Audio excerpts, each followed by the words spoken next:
এই গরমের দিনে দিনে দুপুরে হোক বা রাতে হোক খাবার শেষে একটু যদি আচার পাতে পড়ে তাহলে তো খাওয়াটা জমেই যায়।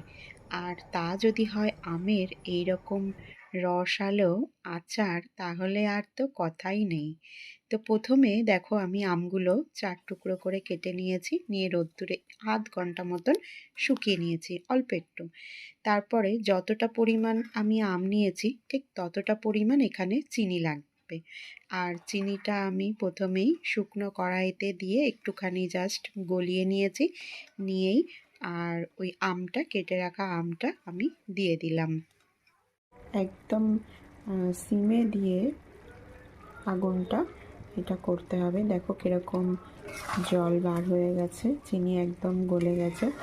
পুরো চিনিটা একদম কড়াই শুকাতে হবে, আর কালার পুরো চেঞ্জ হয়ে যাবে, আমেরও কালার পুরো চেঞ্জ হয়ে যাবে। ততক্ষণ পর্যন্ত এই আমের আচারটা বানাতে হবে। প্রায় ১ ঘন্টা আমি এটা রসের সাথে ফুটিয়েছি। আর আমটা দেখো কীরকম কালার চেঞ্জ হয়ে গেছে, রসটাও বেশ জমে আসছে, আঠা আঠা হয়ে যাচ্ছে। আর এটা ঠান্ডা হলে আরও রসটা আঠা আঠা হয়ে যাবে। হয়ে গেল আমার আমের মোরব্বা। তোমাদের কেমন লাগলো জানিও। টাটা।